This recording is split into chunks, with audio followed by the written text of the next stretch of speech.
has seized assets belonging to Iran's intelligence agency. That's after accusing it of being behind a failed attack in Paris earlier this year.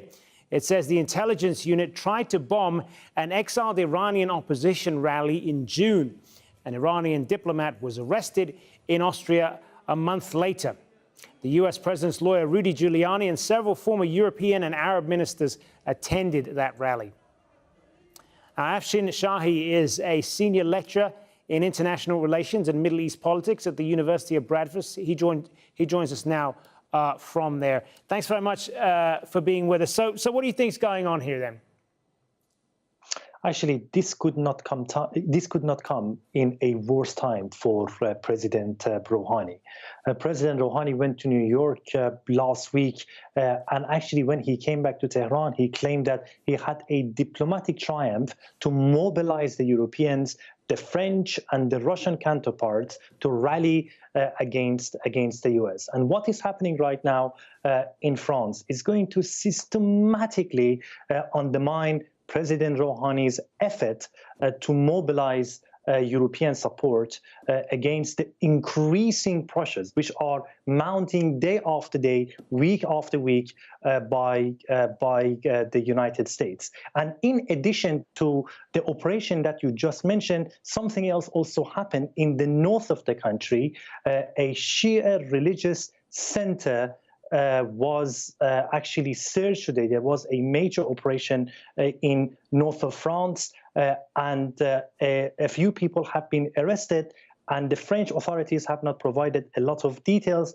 But according to the existing data, it seems that the person in question, Yahya Qasemi, who has been arrested, has connection to the Islamic Republic, and he is also known for his anti-Semitic views. So at the moment, a lot is happening. And of course, there is no clarity who exactly was behind basically this failed June operation. Of course, the Iranian authorities are completely denying any involvement in June in Paris. But according to the French authorities, probably some elements of the Iranian state, this could not be necessarily part and parcel of the government. For example, this could be something connected to IRGC, the Revolutionary Guards, or any other segments of the Islamic Republic. But according to them, one segment of the Islamic Republic was behind that failed attack, and it seems that they are very serious to make the Iranians accountable for it. Okay, so as far as the timing of this then, as you say, it is curious given that Iran is trying to shore up support with European allies to keep trading with them.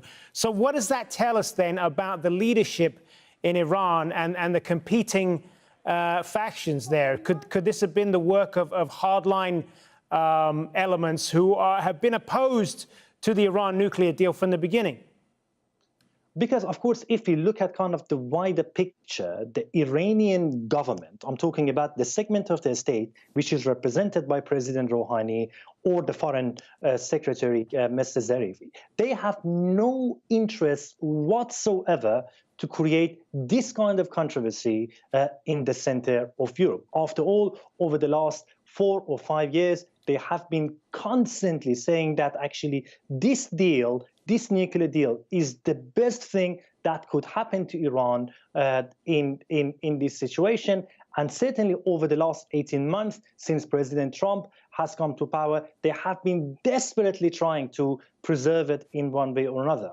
Of course, the pressure is mounting on them, and the hardliners now blaming them, and they say, see, we told you, you should not trust the Europeans, you should not trust the Americans. But despite all these pressures, the government, President Rouhani, is desperately trying to preserve this. So, of course, we don't have any clarity whatsoever. But again, I wouldn't be entirely surprised if this operation, which again, we still don't know a great deal about, was conducted or organized by a segment of IRGC or the Revolutionary Guards in order to undermine the credibility of the Iranian government. But again, this is primarily a speculation. We can't kind of prove it 100%. But again, as I mentioned, if you look at kind of the wider picture, the government the president, the foreign secretary in Iran have no interest whatsoever to undertake that kind of action. So again, based on the evidence, it seems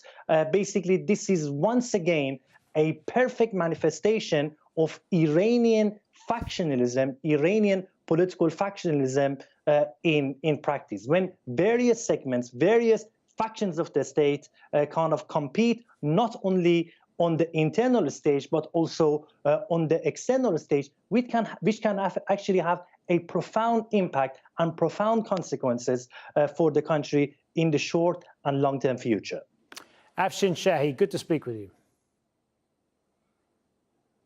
Now, as the fighting in Yemen gets worse, so does the cholera. The disease has